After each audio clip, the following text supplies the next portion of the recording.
Hey guys, and welcome to a brand new video here on HD Pocket. Today we're going to be breaking down the 5 best decks that you can use to easily win 5 consecutive games in Pokemon TCG Pocket. Let's take a look at them. So, starting things off, we're going to be taking a look at the Blaine deck. This is a very fast, hard-hitting deck in the meta right now. A lot of people are running Celebi as well, so this is a perfect matchup for that deck. Ninetales absolutely walks over a lot of the main threats in the Celebi deck before they can properly build up the energy to do what they want to do. So for this deck, I'm running 2 Vulpix, 2 Ponyta, 2 Ninetales, and 2 Rapidash. The only issue with this deck is that you are kind of having to rely on coin flips a little bit, especially with the Rapidash. It's a very good card. It does 40 anyway, but 1 heads and it does 60 extra damage. That's 100. Plus Blaine as well for 130 damage is absolutely ridiculous. I mean, even with the Blaine, if you don't get the heads, you're still hitting 70, which is very, very useful. I much prefer the Ninetales build, but obviously sometimes you're going to just draw Ponyta and Rapidash instead. But Ninetales is very useful because it does a 90 damage, 120 with Blaine. You do lose an energy every time you use Flamethrower, but hopefully when you've got Ninetales out, you're just in the position to just deal damage, pop an energy on it next turn, deal damage before they can kind of get anything going. If you go second for this deck, it's really, really good. It's still all right with going first, but at the end of the day, going second is always better. But that's the Pokemon. And then in terms of items and supporter cards, we're running 2 X Speeds, 2 Pokeballs, 2 Professor Researchers, 2 Giovannis, 2 Blaines, and 2 Sabrinas as well. Again, Giovanni's just there in case you have run out of Blaines or you're just not drawing it. It's the extra 10 damage, can still be useful. You're doing 110 with Rapidash with a head. You're doing 100 with Ninetales with a head, with obviously just the Giovanni. And then Sabrina's there just obviously to kind of bring in Pokemon that they're trying to defend on their bench and stuff. It's a very, very standard deck, very cheap, very easy to get, and it does very, very well. And sometimes if you get Ninetales out straight away and you just deal something to one of the Pokemon that they're trying to kind of keep alive for a little bit, they just concede anyway. So I really like the Blaine deck. I definitely think it's been slept on a lot. Obviously gets destroyed by like Gyarados and stuff, but at the end of the day, a lot of the deck matchups you're going to be going up against anyway, trying to get those 5 consecutive wins. But anyway, that's the Blaine deck. I really, really like it. I'm not doing this in like order of best, by the way. I'm just giving you 5 decks to kind of use because Blaine's definitely not the best deck, but you can just get 5 wins really, really quickly with it. The next deck that we're going to be using is the Pikachu EX deck. This is very, very good because a lot of people that are trying to set up Gyarados, this absolutely walks over it. You've got the type advantage anyway, but if you can snipe the Magikarp with a Zebstrika, usually it just makes them concede. But anyway, in this deck, we're running 2 Blitzel, 2 Zebstrika, 2 Zapdos, 1 Dedenne, and then 2 Pikachu as well. I understand that a lot of people don't like 2 Zapdos because the energy is not really super beneficial. I think it's just the fact that they've got a lot of HP. It's another basic Pokemon as well, so it just powers up the Pikachu from your bench. But if you did want to run something else, like some people run Electabuzz instead of 2 Zapdos, that's also quite useful. I think it's the HP stats just very, very nice for that Zapdos. Also running 2 Potions, 2 X Speeds, 2 Pokeballs, 2 Professor Researchers, 1 Giovanni, and then 2 Sabrina. Again, Pikachu has been in the meta since the game came out. It's changed a little bit in terms of people used to run Voltorb and Electrode, and now they run Blitzel and Zebstrika. But the main part of the deck is always the same, the main core of it, and that's to just get Pikachu out as quick as possible, get 3 basics on your bench, and then just deal 90 damage to anything that comes in.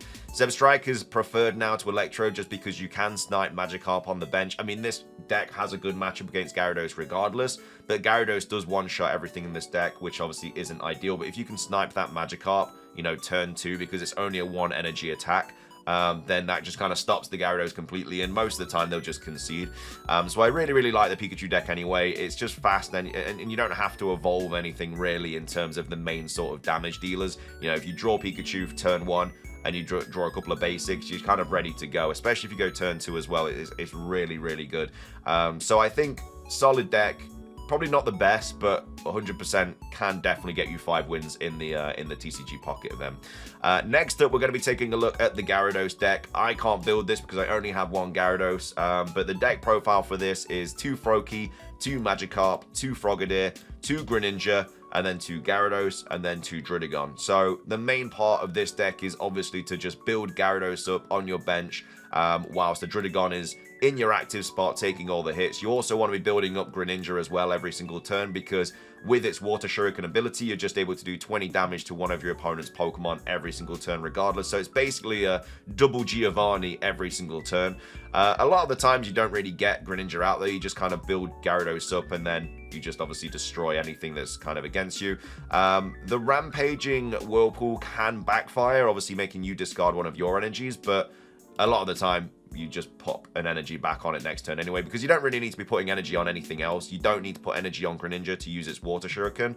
So the energy is only going to be going on Gyarados regardless. Like, nothing else in this deck needs energy at all. Like, Druddigon, you're not going to be powering up with energy or anything. So it's not the worst case scenario if you do accidentally get rid of one of your energies. But that's the whole point of this deck. Obviously, the items and the supporter cards, 2 Pokeballs, 2 Professor Researchers, 2 Misties, and then 2 Leafs as well. Misty, the only downside of this is that it is a coin flip deck. You know, you can get a win anyway with that without getting any extra energy from Misty, but if you get this like straight off the bat and you get like 2 heads or something, it's very, very beneficial, and it usually gets you the win. As well as the Gyarados deck, you could also run the Articuno deck as well. I'm not a massive fan of it over the Gyarados, though. I think the Gyarados' win rate is definitely higher than Articuno. Just deals a lot more damage. It's just very, very scary to go up against. On the other side, though, the issue with Gyarados is that 4 energy is quite a bit, but it does have such a high HP stat of 180. You can take a couple of hits regardless. So I definitely like the Gyarados deck. Again, I can't use it because I only have 1 Gyarados, but this is a very, very prominent deck you're going to be seeing in the competitive scene, and I think you'll get 5 wins relatively easy with it. The only problem against it obviously is Lightning Storm, and then if your coin flips are just absolutely terrible and you're going first and everything, that's one of the main kind of issues against it. Hitmonlee is also quite a bad deck to go up against because that can also snipe the Magikarp. So that's the 3rd deck. Going into the 4th deck, it is the Mewtwo deck. This is very, very consistent. But either way, the deck profile is 2 Ralts, 2 Curlier, 2 Gardevoir, 2 Mewtwo, and then 1 Mew EX as well. Very, very standard. I don't think it's really changed too much over the kind of months, apart from when obviously Mew was introduced and stuff.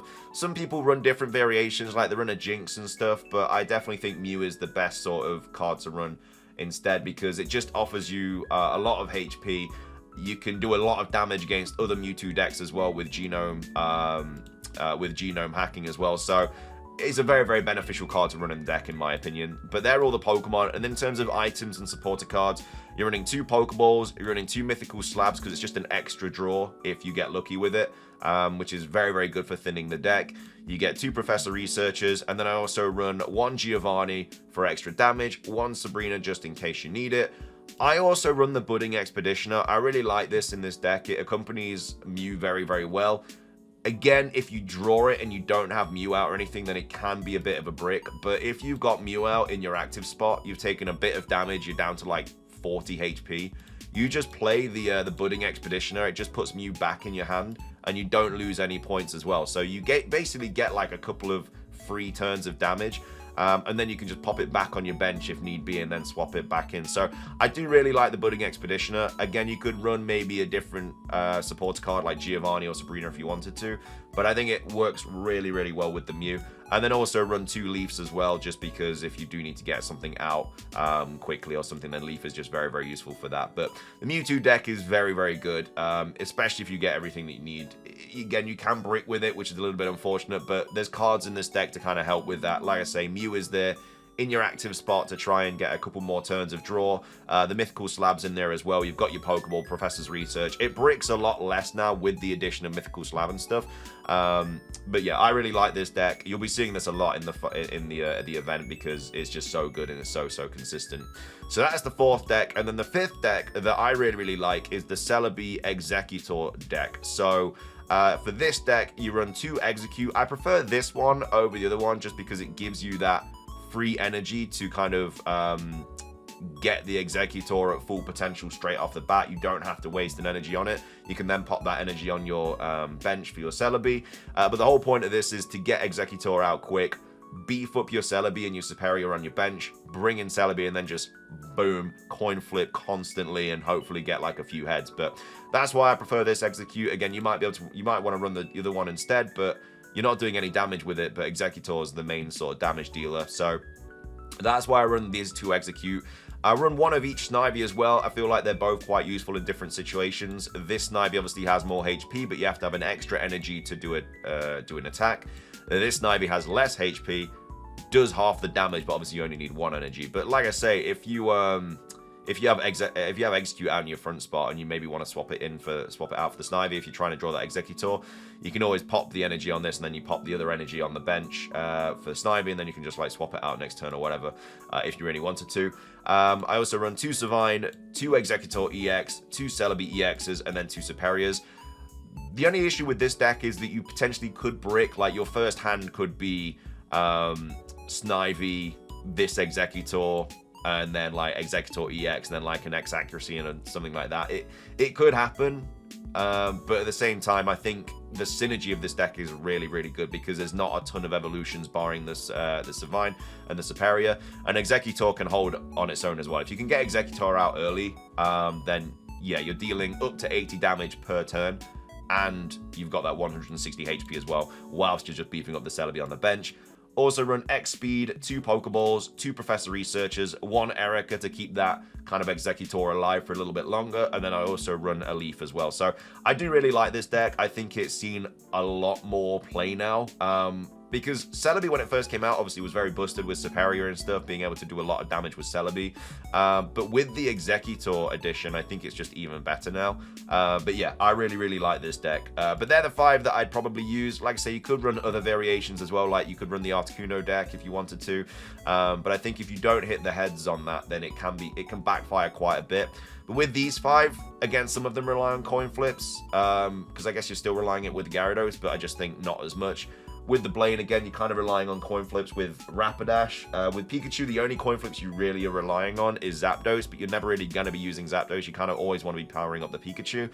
Mewtwo, obviously, no coin flips, so you don't have to worry about that. Celebi, there are coin flips in that as well, but hopefully you can get your Superior out, and then Celebi just gets a bunch of extra coin flips anyway. But that's the 5 decks that I would use for the new Emblem event. Best of luck with it. It's very RNG kind of built at the end of the day regardless, so don't fret. You've got a week to do it. If you are like losing consistently, it is just part of the game. You know, don't beat yourself up about it. It's super RNG, this game is. So just keep trying. It's not the end of the world if you don't get the event emblem anyway, because you can only put 3 on, and you're going to have to get rid of it at some point regardless, because there'll be another emblem event for the next TCG set. But anyway, thanks so much for watching. If you enjoyed, drop a like down below. Leave a comment. What deck are you going to be trying in this emblem event? Some of you are probably already beaten it. But subscribe if you're brand new. Ring the notification bell. It's everything from me. Have a fantastic rest of your day. And until next time, peace.